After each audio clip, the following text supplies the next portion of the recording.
Hello दोस्तों, welcome to study modern classes. आज हम लोग इस वीडियो के माध्यम से बीएसएससी का प्रैक्टिस सेट नंबर 3 करने जा रहे हैं। दोस्तों, आप लोग अगर इस सीरीज़ का पहले का वीडियो नहीं देखे हैं तो हमारे दिए गए वीडियो के डिस्क्रिप्शन से देख सकते हैं या आई बटन से देख सकते हैं। तो चलिए दोस्तों, स्टार्ट करते हैं इस सीरीज का पहला क्वेश्चन, जिसमें पहला क्वेश्चन कह रहा है केंद्रीय जल एवं विद्युत शोध केंद्र कहाँ स्थित है। तो इसका राइट आंसर हो जाएगा खड़गवासला में। अगर दोस्तों आप लोगों से एक छोटा सा रिक्वेस्ट, अगर हमारे चैनल पर पहली बार आए तो हमारे चैनल को सब्सक्राइब कीजिए, लाइक कीजिए और शेयर कीजिए। तो चलिए दोस्तों, नेक्स्ट क्वेश्चन की तरफ बढ़ते हैं। दूसरा क्वेश्चन कह रहा है 1857 की क्रांति में निम्नलिखित में से किसे एक मित्र द्वारा धोखा मिला, ब्रिटिश द्वारा पकड़ा गया तथा मार दिया गया। इसका राइट आंसर हो जाएगा तात्या टोपे। नेक्स्ट क्वेश्चन की तरफ बढ़ते हैं। 1929 में किसकी अध्यक्षता में आयोजित हुए भारतीय राष्ट्रीय कांग्रेस के लाहौर अधिवेशन में ब्रिटिश शासन से पूर्व स्वतंत्रता का प्रस्ताव पारित हुआ। तो इसका राइट आंसर हो जाएगा सी, जवाहरलाल नेहरू। नेक्स्ट क्वेश्चन है राज्य के नीति निर्देशक तत्व का कौन सा सिद्धांत महात्मा गांधी के दर्शन से जुड़ा है। राज्य के नीति निर्देशक तत्व का कौन सा सिद्धांत महात्मा गांधी के दर्शन से जुड़ा है। तो इसका राइट आंसर हो जाएगा ग्राम पंचायतों की स्थापना। नेक्स्ट क्वेश्चन है हड़प्पा सभ्यता संबंधित है। हड़प्पा सभ्यता किससे संबंधित है। तो कांस्य युग से संबंधित है। इसका राइट आंसर हो जाएगा ए। नेक्स्ट क्वेश्चन है भारत तथा चीन के बीच सीमा बनाने वाली रेखा को क्या कहते हैं। तो मैक-मोहर रेखा कहते हैं, मैक-मोहर रेखा। नेक्स्ट, निम्नलिखित में से किन देशों के समूह में भूमध्य रेखा गुजरता है। निम्नलिखित में से किन देशों के समूह से भूमध्य रेखा गुजरता है। तो कोलंबिया, केन्या तथा इंडोनेशिया से गुजरता है। चीनी यात्री हेनसांग ने भारत का भ्रमण किया था हर्षवर्धन के शासनकाल में, यानी कि किसके शासनकाल में किया था। तो हर्षवर्धन के शासनकाल में किया था। नेक्स्ट क्वेश्चन है संपूर्ण क्रांति का आह्वान किया गया था। संपूर्ण क्रांति का आह्वान किसके द्वारा किया गया था। तो जयप्रकाश नारायण के द्वारा। विंग ऑफ फायर के लेखक कौन है। एपीजे अब्दुल कलाम है। Wing of fire APJ Abdul Kalam. Bhakra Nangal बांध कहाँ स्थित है। तो सतलज नदी पे स्थित है। कल्हड़ द्वारा रचित राजतरंगिणी में वर्णन है, यानी कि जो कल्हड़ ने राजतरंगी लिखे हैं उसमें क्या वर्णन है। तो कश्मीर का इतिहास वर्णित है, कश्मीर का इतिहास। नेक्स्ट क्वेश्चन है राजा राम मोहन राय संस्थापक थे, यानी राजा राम मोहन राय ब्रह्म समाज के संस्थापक थे। मैगी-नॉट रेखा किन दो देशों के मध्य है। जो मैगी-नॉट रेखा है वह किन दो देशों के मध्य स्थित है। तो फ्रांस और जर्मनी के बीच स्थित है। नेक्स्ट क्वेश्चन है सतलज नदी का उद्गम कहाँ है। तो सतलज नदी का उद्गम चीन में है। भारतीय संविधान सभा ने भारतीय राष्ट्रीय ध्वज की रूपरेखा को अंगीकार किया था, यानी कब अंगीकार किया था। तो 22 जुलाई 1947 को अंगीकार किया था, 22 जुलाई 1947 को। नेक्स्ट क्वेश्चन है भारतीय राष्ट्रगान पहली बार गाया गया था। जो भारतीय राष्ट्रगान था पहली बार कब गाया गया था। तो 1911 में पहली बार गाया गया था। भारत में श्वेत क्रांति के जनक किसे माना जाता है। तो भारत में श्वेत क्रांति के जनक डॉक्टर वी कुरियन को माना जाता है। नेक्स्ट क्वेश्चन है भारत का राष्ट्रीय फल क्या है। तो आम है। दुनिया का नवीनतम देश कौन सा है। तो दक्षिणी सूडान दुनिया का नवीनतम देश है। नेक्स्ट क्वेश्चन है न्यूनतम साक्षरता वाला प्रदेश कौन सा है। तो बिहार सबसे न्यूनतम साक्षरता वाला प्रदेश है।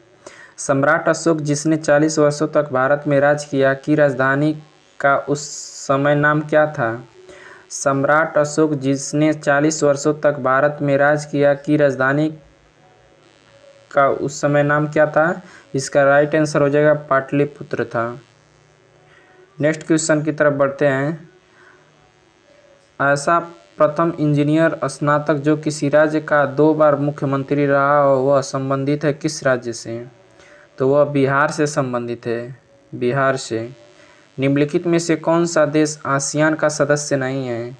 यानी कि वियतनाम, सुनेरुलस्लाम, बांग्लादेश और म्यांमार में कौन आसियान का सदस्य नहीं है? तो बांग्लादेश आसियान का सदस्य नहीं है।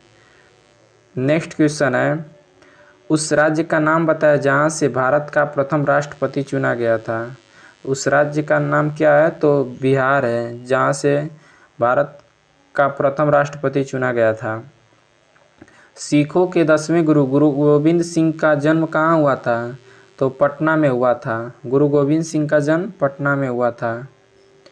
1946 में गठित अंतरिम सरकार में डॉक्टर राजेंद्र प्रसाद किस विभाग के मंत्री थे? अंतरिम सरकार में डॉक्टर राजेंद्र प्रसाद किस विभाग के मंत्री थे 1946 में?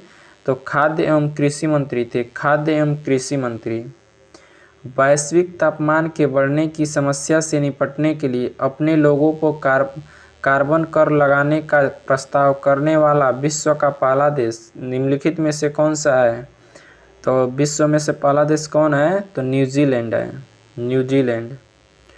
नेक्स्ट क्वेश्चन है, निम्नलिखित में से किस क्षेत्र में 2005 में इंदिरा गांधी परमाणु अनुसंधान केंद्र ने उल्लेखनीय उन्नति की? इसका राइट आंसर हो जाएगा ए, फास्ट ब्रीडर टेस्ट रिएक्टर के यूरेनियम प्लूटोनियम मिश्रित कार्बन डाई ईंधन का पुनर्स्थिरीकरण कर। इच्छा मृत्यु को कानूनी रूप देने वाला देश कौन सा है? इच्छा मृत्यु को कानूनी रूप देने वाला पहला देश निम्नलिखित में से कौन सा है? तो राइट आंसर हो जाएगा सी, नीदरलैंड, नीदरलैंड। नेक्स्ट क्वेश्चन है, निम्नलिखित में से कौन सा आयोग सर्वप्रथम भारत के संविधान की किसी धारा के अंतर्गत किसी निश्चित प्रावधान के अनुपालन में स्थापित किया? निम्नलिखित में से कौन सा आयोग सर्वप्रथम भारत के संविधान की धारा के अंतर्गत किसी निश्चित प्रावधान के अनुपालन में स्थापित किया? तो चुनाव आयोग। विश्व आर्थिक फोरम की वार्षिक बैठक का स्थल दावोस कहाँ स्थित है? तो स्विट्जरलैंड में स्थित है, दावोस स्विट्जरलैंड में स्थित है।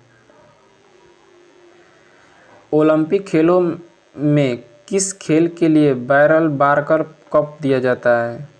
बैल बार्कर कप किस खेल में दिया जाता है? तो मुक्केबाजी में दिया जाता है। प्राचीन नगर तक्षशिला निम्नलिखित में से किनके बीच स्थित है? सिंधु एवं झेलम के बीच स्थित है, सिंधु एवं झेलम के बीच स्थित है। नेक्स्ट क्वेश्चन है, निम्नलिखित में से कौन सा विद्रोह बंकिम चंद्र चटर्जी को उपन्यास आनंद मठ के द्वारा प्रसिद्ध हुआ? कौन सा विद्रोह बंकिम चंद्र चटर्जी को उपन्यास आनंद मठ के द्वारा प्रसिद्ध हुआ? इसका राइट आंसर हो जाएगा डी, सन्यासी विद्रोह। निम्नलिखित में से कौन सा कथन सत्य नहीं है? तो कौन सा सत्य नहीं है? तो इसका राइट आंसर हो जाएगा सी, कावेरी नदी का उद्गम आंध्र प्रदेश, जो कि गलत है। बाकी महानदी का उद्गम छत्तीसगढ़ से होता है, ये सही है।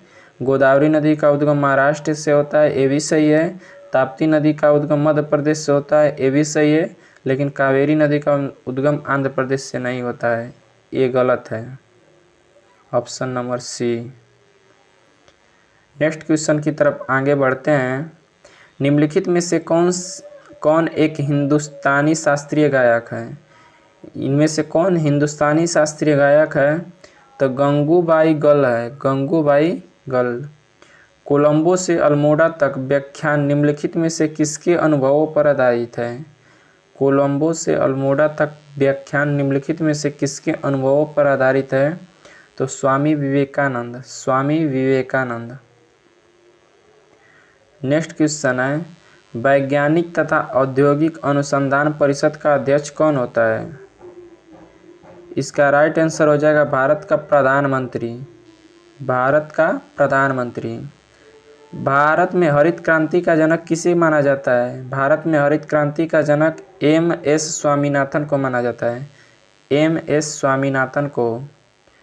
नेक्स्ट क्वेश्चन है, श्री कुमार बनर्जी निम्नलिखित में से किससे संबंधित थे? श्री कुमार बनर्जी निम्नलिखित में से किससे संबंधित है? तो परमाणु ऊर्जा आयोग से संबंधित है। परमाणु ऊर्जा आयोग से। राष्ट्रीय स्मार्ट गवर्नमेंट संस्थान कहाँ स्थित है? हैदराबाद में स्थित है। हैदराबाद। नेक्स्ट क्वेश्चन की तरफ बढ़ते हैं। वह भारतीय टेनिस खिलाड़ी जो फिल्म निर्माण हेतु हॉलीवुड से जुड़ी है। वह भारतीय टेनिस खिलाड़ी जो फिल्म निर्माण हेतु हॉलीवुड से जुड़ी है। इसका राइट आंसर हो जाएगा लिएंडर पेस। लिएंडर पेस। लौ निम्नलिखित में से किस खेल से संबंधित है? टेनिस से। लौ निम्नलिखित में से किससे संबंधित है? टेनिस से संबंधित है। नेक्स्ट क्वेश्चन है, 2014 के राष्ट्रमंडल खेल निम्नलिखित में से किस देश में आयोजित किए गए थे? 2014 के राष्ट्रमंडल खेल निम्नलिखित में से किस देश में आयोजित किए गए थे? तो राइट आंसर हो जाएगा स्कॉटलैंड में। वृंदावन गार्डन कहाँ स्थित है? वृंदावन गार्डन मैसूर में स्थित है। मैसूर में। नेक्स्ट क्वेश्चन है, उस राज्य का नाम बताएं जहाँ से अधिकतम संख्या में केंद्रीय रेलवे मंत्री बने हैं। तो इसका राइट आंसर हो जाएगा बी, बिहार से। उस राज्य का नाम बताएं जहाँ से अधिकतम संख्या में केंद्रीय रेलवे मंत्री बने हैं। तो बिहार से। निम्नलिखित में से कौन एक टेनिस खिलाड़ी है? यानी Dan Carter, Great Jones, Johnny Weissmuller में से कौन एक टेनिस खिलाड़ी है? तो ग्रेग जोन्स एक टेनिस खिलाड़ी है। नेक्स्ट क्वेश्चन है, श्री एच.आर. भारद्वाज राज्यपाल हैं। श्री एच.आर. भारद्वाज राज्यपाल है कहाँ के? तो कर्नाटक के। उस राज्य का नाम बताया जहाँ से भारत के प्रथम राष्ट्रपति चुने गए। उस राज्य का नाम बताया जहाँ से भारत के प्रथम राष्ट्रपति चुने गए। तो राइट आंसर हो जाएगा बिहार। नेक्स्ट क्वेश्चन है, निम्नलिखित में से कौन सा ब्लड फ्लू वायरस है जिसे एवियन फ्लू वायरस भी कहा जाता है? ऐसा कौन सा वायरस है जिसे एवियन फ्लू वायरस भी कहा जाता है? तो इसका राइट आंसर हो जाएगा H5N1। H5N1। नेक्स्ट क्वेश्चन है, मोबाइल सिम कार्ड में सिम का अर्थ क्या होता है? यानी कि सिम का फुल फॉर्म क्या होता है? तो सब्सक्राइबर आइडेंटिफिकेशन मॉड्यूल होता है। सब्सक्राइबर आइडेंटिफिकेशन मॉड्यूल होता है। निम्न में से कौन सा भारी पिंड संकायल रात्रि में आकाश में सबसे अधिक चमकता है? तो शुक्र सबसे अधिक चमकता है। शुक्र। नेक्स्ट क्वेश्चन है, समुद्रीय शीतल पवन बहती है। जो समुद्रीय शीतल पवन होती है कब बहती है? तो दिन में समुद्र से भूमि की ओर बहती है। दिन में समुद्र से भूमि की ओर बहती है। नेक्स्ट क्वेश्चन है, वह तापमान जिस पर सेंटीग्रेड तथा फ़ारेनहाइट थर्मामीटर की रीडिंग एक समान होती है। किस पर फ़ारेनहाइट और सेंटीग्रेड की रीडिंग समान होती है? तो -40 डिग्री पर दोनों समान होता है। नेक्स्ट क्वेश्चन है, पौधों में क्लोरोफिल बनाने के लिए कौन सा तत्व सहायक है? पौधों में क्लोरोफिल बनाने के लिए कौन सा तत्व सहायक है? तो मैग्नीशियम सहायक है। मैग्नीशियम। यदि एक पेंडुलम से दोलन करने वाली घड़ी को पृथ्वी से चंद्रमा पर ले जाए तो घड़ी क्या होगी? तो घड़ी सुस्त हो जाएगी। जो घड़ी होगी सुस्त हो जाएगी। नेक्स्ट क्वेश्चन है, जब प्रकाश की तरंग वायु से कांच में होकर गुजरती है तब कौन से परिवर्तन प्रभावित होते हैं? जब प्रकाश की तरंग वायु से कांच में होकर गुजरती है तब कौन से परिवर्तन प्रभावित होते हैं? इसका राइट आंसर हो जाएगा केवल तरंग दैर्घ्य और वेग परिवर्तित होता है, बाकी कोई भी परिवर्तित नहीं होता है। नेक्स्ट क्वेश्चन है, एक पिंड कुल दूरी का आधा भाग वेग से यात्रा करता है तथा शेष आधा भाग 2 वेग से यात्रा करता है। उस पिंड का औसत वेग क्या होगा? यानी एक पिंड कुल दूरी का आधा वेग से यात्रा करता है तथा शेष आधा वेग 2 से यात्रा करता है। उस पिंड का औसत वेग क्या हो जाएगा? तो 2v1v2 बटा में v1 प्लस v2 हो जाएगा। राइट आंसर डी हो जाएगा। एक्स किरणों का उपयोग क्रिस्टलीय संरचना के अध्ययन के लिए किया जाता है क्योंकि एक्स किरण की तरंगदैर्घ्य तथा क्रिस्टल के अंतर्गत अंतर परमाणु की दूरी की परमाणविक कोटि समान होती है। राइट आंसर बी हो जाएगा। नेक्स्ट क्वेश्चन है, मनुष्य के नेत्र के रेटिना पर बना प्रतिबिंब कैसा होता है? मनुष्य के रेटिना पर बना प्रतिबिंब कैसा होता है? तो वास्तविक उल्टा होता है। वास्तविक उल्टा होता है। सीमेंट के ग्राइंडिंग प्रक्रम के अंतर्गत कुल चूर्ण में जिप्सम मिलाने का उद्देश्य क्या है? तो जिप्सम मिलाने का उद्देश्य क्या है? तो सेंटिंग की दर को मंदित करना। सेंटिंग की दर को मंदित करना। नेक्स्ट क्वेश्चन है, प्राकृतिक गैस का मुख्य अवयव क्या है? प्राकृतिक जो गैस है उसका मुख्य अवयव क्या है? तो मीथेन है, मीथेन। प्रकाश संश्लेषण का अंतिम उत्पाद क्या कहलाता है? कार्बोहाइड्रेट कहलाता है। प्रकाश संश्लेषण का अंतिम उत्पाद कार्बोहाइड्रेट कहलाता है। अगर दोस्तों हमारा ये वीडियो आप लोगों को अच्छा लग रहा है तो प्लीज़ अपने दोस्तों में शेयर कीजिए और हमारे चैनल को सपोर्ट कीजिए। Thanks for watching this video.